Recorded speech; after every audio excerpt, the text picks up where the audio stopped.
महाराष्ट्रातील ताज्या आणि महत्त्वपूर्ण बातम्या पाहण्यासाठी आजच आमच्या रॉयल मीडिया न्यूज चॅनलला सबस्क्राइब करा आणि बेल आयकॉन प्रेस करा। झटपट पैसा, चांगली रक्कम मिळवण्याचा मोह अनेकांना असतो, मात्र अशा लोकांना हेरून त्यांची फसवणूक करून जन्मभराची कमाई लुटण्याच्या अनेक घटना उघडकीस येत असतात। असाच काहीसा प्रकार पुण्यातही घडला असून येथे सायबर चोरट्यांनी फ्रॉड करत 2 व्यक्तींचे तब्बल 41 लाख रुपये लुटल्याचं समोर आलंय। सायबर चोरट्यांनी घोरपडे पेठेतील महिलेसह पाषाणमधील एका व्यक्तीची 41 लाख रुपयांची फसवणूक केल्याचं समोर आलंय।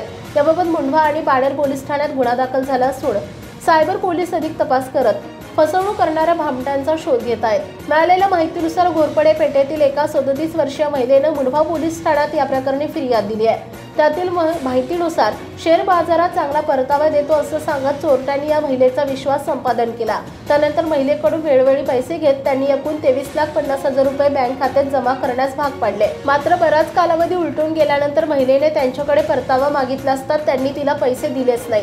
डिसेंबर ते जानेवारी या एका महिन्याभरात हा प्रकार घडलाय। आपली फसवणूक झाल्याचं लक्षात आल्यानंतर त्या महिलेने मुंढवा पोलीस ठाण्यात धाव घेत तक्रार नोंदवली। तर अन्य एका घटनेत सायबर चोरट्यांनी पाषाणमधील 44 वर्षीय व्यक्तीला 17,74,000 रुपयांचा गंडा घातलाय। चोरट्यांनी त्यांना 17 सप्टेंबर रोजी मोबाईलवर लिंक पाठवली आणि एक ॲप डाउनलोड करण्यास सांगितले।